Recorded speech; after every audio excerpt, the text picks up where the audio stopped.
አንድ አምላክ በሚሆን በአብ በወልድ በመንፈስ ቅዱስ ስም አምነን የካቲት 4 ከ72ቱ አርድእት አንዱ ሐዋርያ የከበረ ቅዱስ አጋቦስ በሰማዕትነት አረፈ። ይህም ቅዱስ ጌታችን ከመረጣቸውና የከበረች ወንጌልን ይሰብኩ ዘንድ ወደ ዓለም ከላካቸው ከ72ቱ አርድእት ውስጥ ነው። በጽርሐ ጽዮን አጽናኝ መንፈስ ቅዱስ በወረደ ጊዜ ከከበሩ ሐዋርያት ጋር ስጦታውን ተቀብሏል። ከዚህም በኋላ እግዚአብሔር የትንቢትን ሀብት ሰጠው። ለእርሱ በሐዋርያት ሥራ በዚያም ወራት ነቢያት ከኢየሩሳሌም ወደ አንጾኪያ ወረዱ። ከእነርሱም አጋቦስ የሚሉት አንድ ሰው ተነስቶ በዓለም ሁሉ ታላቅ ራብ ሊሆን እንዳለው በመንፈስ አመለከተ። ይህም በቀላዲዮስ ቄዛር ዘመን ሆነ። ደቀ መዛሙርትም እያንዳንዳቸው እንደ ችሎታቸው መጠን አዋጥተው በይሁዳ ለሚኖሩ ወንድሞች እርዳታን ይልኩ ዘንድ ወሰኑ። እንዲህም ደግሞ አደረጉ።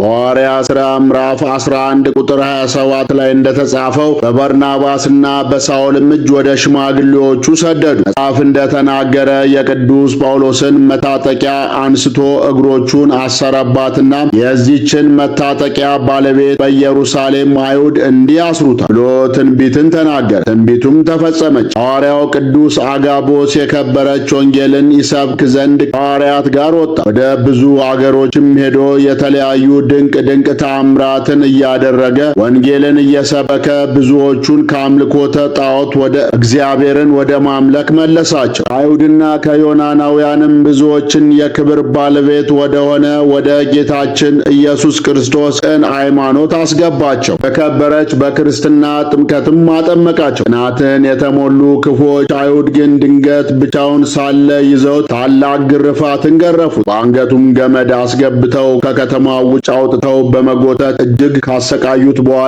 ነፍሱ እስካለፈች ድረስ በድንጋይ ወገሩት። በዚያም ጊዜ ከሰማይ ብርሃን ወርዶ በሥጋው ላይ እንደ ምሰሶ ተተከለ። ይህም በቅዱስ አጋቦስ ሥጋ የተተከለው ብርሃን እስከ ሰማይ ደርሶ አሕዛብ ሁሉ እስኪያዩት ድረስ ግልጽ ሆነ። እግዚአብሔርም የአንዲቱን አይሁዳዊት ሴት ልቦኗን ገለጠላት። እርሷም በውስጧ ሽንገላ፣ ቅናት፣ ጠብ የሌለባት ናት። የኦሪትንም ሕግ የምትጠብቅ መልካም ሴት ነበር። እርሷም ይህንን ብርሃን አይታ ይህ ሰው እውነተኛ የእግዚአብሔር ሰው ነው አለች። ያን ጊዜም በላይዋ ብርሃን ወረደ። ከዚህም በኋላ ጮኻ እኔ በቅዱስ አጋቦስ ፈጣሪ የእግዚአብሔር ልጅ በሆነ በጌታ በኢየሱስ ክርስቶስ የማምን ክርስቲያን ነኝ አለች። እንዲህም እያለች የቅዱስ አጋቦስ አምላክ ልዑል እግዚአብሔርን ስታመሰግን ክፉዎች አይሁድ በድንጋይ ወግረው ገደሏትና የሰማዕትነት አክሊልን ተቀናጀች። የሐዋርያው የቅዱስ አጋቦስ ረድኤት በረከቱ ይደርብን፣ በጸሎቱ ይማረን። ዳግመኛም በዚህች ቀን በምግባር ፍጹም የሆነ ተጋድሎም የበዛ አባ ዘካርያስ አረፈ። እርሱንም ቅድስት ነፍሱ ከሥጋው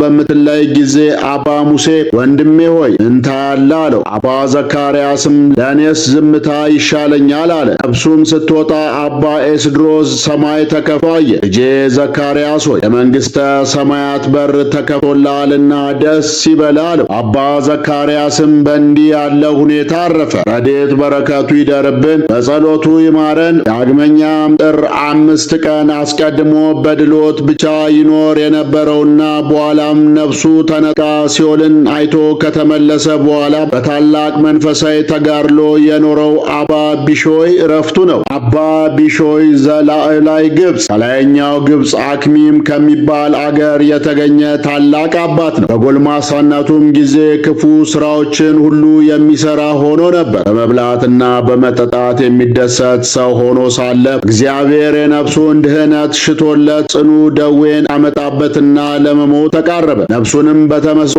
አውጥቶ የስቃይ ቦታዎቹን ሁሉ አሳየው። ይህንንም ባየ ጊዜ ከልቡ አዝኖ አለቀሰ። ከዚህም በኋላ ነፍሱ ተመለሰችለትና ወደ ጌታችን ልመናውን አቀረበ። ፈጣሪ ሆይ ከዚህ መከራ ደዌ ካዳንከኝ ስለ ኃጢአቴ ንስሐ በመግባት በፍጹም ልቦናዬ አመልክሃለሁ፣ የሴትንም ፊት ለዘላለሙ አላይም ብሎ ማለት። ጌታችንም ከደዌው አዳነውና ብንዋይ ወደሚባል ገዳም ገብቶ ብዙ ከተፈተነ በኋላ መነኮሰና በታላቅ ተጋድሎ መኖር ጀመረ። እህልም ሳይቀምስ እስከ 1 ወር የሚቆይ ሆነ። ሌሊቱንም ሁሉ ሲጸልይና ሲሰግድ ያድራል። ትሩፋቱም ዜና በግብፅ አገር ሁሉ ተሰማ።